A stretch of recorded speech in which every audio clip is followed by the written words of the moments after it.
മൂന്നാം മോദി സർക്കാർ ഞായറാഴ്ച വൈകിട്ട് 7:15 സത്യപ്രതിജ്ഞ ചെയ്ത് അധികാരമേൽക്കുമ്പോൾ കേരളത്തിൽ നടക്കുന്നത് അപ്രതീക്ഷിത ട്വിസ്റ്റാണ്. സുരേഷ് ഗോപി കേന്ദ്രമന്ത്രിയാകുമെന്ന് ഉറപ്പിച്ചു കഴിഞ്ഞു. തിരുവനന്തപുരത്ത് തോറ്റെങ്കിലും രാജീവ് ചന്ദ്രശേഖറിന്റെ മന്ത്രിസ്ഥാനം ഇപ്പോഴും പരിഗണനയിലുണ്ടെന്നാണ് വിവരം. ഒപ്പം കെ സുരേന്ദ്രന്റെ പേരും പറഞ്ഞു കേൾക്കുന്നു. അതിനിടെയാണ് ആലപ്പുഴയിലെ സ്ഥാനാർത്ഥി ശോഭാ സുരേന്ദ്രനെ നേതൃത്വം ഡൽഹിയിലെത്തിച്ചിരിക്കുന്നത്. കേരളത്തെ അമ്പരപ്പിച്ചുകൊണ്ട് ആദ്യമായി ഒരു വനിതാ കേന്ദ്രമന്ത്രി ശോഭാ സുരേന്ദ്രനിലൂടെ ഉണ്ടായേക്കുമെന്നാണ് സൂചന. BJP കേന്ദ്ര നേതൃത്വത്തിലെത്തിക്കാനാണ് ശോഭയെ ഡൽഹിയിലെത്തിച്ചതെന്ന് മാധ്യമങ്ങൾ പറയുമ്പോഴും പാർട്ടി സ്ഥാനമല്ല മന്ത്രി പദവിയാണ് ലക്ഷ്യമിടുന്നതെന്നുള്ള സൂചനകൾ പുറത്തുവരികയാണ്.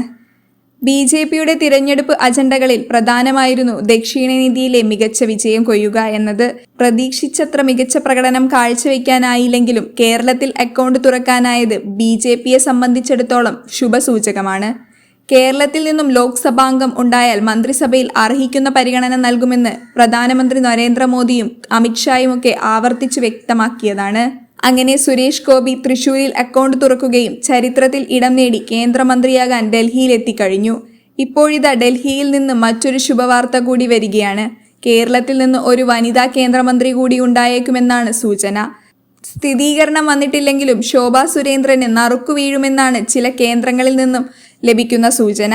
രാജസ്ഥാനിൽ നിന്നോ മഹാരാഷ്ട്രയിൽ നിന്നോ രാജ്യസഭയിലെത്തിയേക്കുമെന്നും പറഞ്ഞു കേൾക്കുന്നു. ശോഭാ സുരേന്ദ്രനെ കേന്ദ്രമന്ത്രിയാക്കാനുള്ള നിർദ്ദേശം അമിത്ഷാ മുന്നോട്ട് വെച്ചെന്നാണ് വിവരം.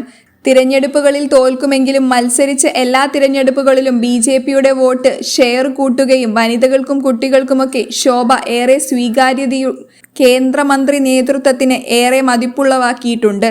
മാത്രമല്ല RSS നേതൃത്വത്തിനും സ്വീകാര്യമാണ് ശോഭാ സുരേന്ദ്രൻ.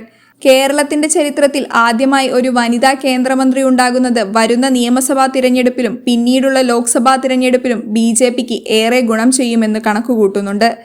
കേന്ദ്രത്തിൽ BJPയുടെ കരുത്തുറ്റ വനിതാ മുഖമായ സ്മൃതി ഇറാനി അമേഠിയിൽ തോറ്റത് വനിതാ പ്രവർത്തകർക്കിടയിൽ ക്ഷീണമുണ്ടാക്കിയിട്ടുണ്ട്. ശോഭാ സുരേന്ദ്രനെ പോലെ ജനകീയമായ ഒരാളെ കേന്ദ്ര നേതൃത്വത്തിൽ എത്തിച്ചത് അത് മറികടക്കാനാകുമെന്ന് നേതൃത്വം കണക്കുകൂട്ടുന്നുണ്ട്. ആലപ്പുഴയിൽ ഇക്കുറി വിജയം പ്രതീക്ഷിച്ചില്ലെങ്കിലും ചിലതൊക്കെ കണക്കുകൂട്ടി തന്നെയായിരുന്നു ശോഭയെ അവിടെ ഇറക്കിയത്. മത്സരിക്കുന്ന മണ്ഡലങ്ങളിലെല്ലാം റെക്കോർഡ് വോട്ട് വർധനവുണ്ടാക്കിയ ചരിത്രമുണ്ടായിരുന്നു. ഒരു തരി കനൽ കൂടി കെടുത്താൻ ലക്ഷ്യമിട്ടു തന്നെയായിരുന്നു BJPയുടെ തുറുപ്പുചീട്ട് ശോഭാ സുരേന്ദ്രനെ ആലപ്പുഴയിൽ അംഗത്തിനിറക്കിയത്. BJPയുടെ തീരുമാനം തെറ്റിയില്ലെന്നതിന്റെ നേർക്കാഴ്ചയായിരുന്നു ഈ ലോക്സഭാ തിരഞ്ഞെടുപ്പിലെ ശോഭയുടെ പ്രകടനം. ആലപ്പുഴയുടെ പല ഇടത് കോട്ടകളെയും ശോഭ നിസാരമായി തകർത്തെറിയാൻ കഴിഞ്ഞു. 3 ലക്ഷത്തോടടുത്ത് വോട്ടുകളാണ് BJPയുടെ പെൺകരുത്ത് ആലപ്പുഴയിൽ പിടിച്ചെടുത്തത്. ഇതോടെ കഴിഞ്ഞ വർഷത്തെ റെക്കോർഡ് BJP തന്നെ തിരുത്തിക്കുറച്ചു. CPMന്റെ മേൽക്കൈയുള്ള 2 നിയമസഭാ മണ്ഡലങ്ങളിലും വെറും 200 വോട്ടുകളുടെ വ്യത്യാസം മാത്രമാണ് ആരിഫുമായി ശോഭയ്ക്കുണ്ടായിരുന്നത്. കഴിഞ്ഞ തവണ ആരിഫിന് വിജയം നേടിക്കൊടുത്തതിൽ പ്രധാനപ്പെട്ട നിയമസഭാ മണ്ഡലങ്ങൾ ചേർത്തലയും കായംകുളവുമായിരുന്നു. എന്നാൽ ഈ 2 കോട്ടകളും ശോഭ തകർത്തെറിഞ്ഞു. ഇതും കേന്ദ്രത്തിന് മതിപ്പുണ്ടാക്കിയിട്ടുണ്ട്.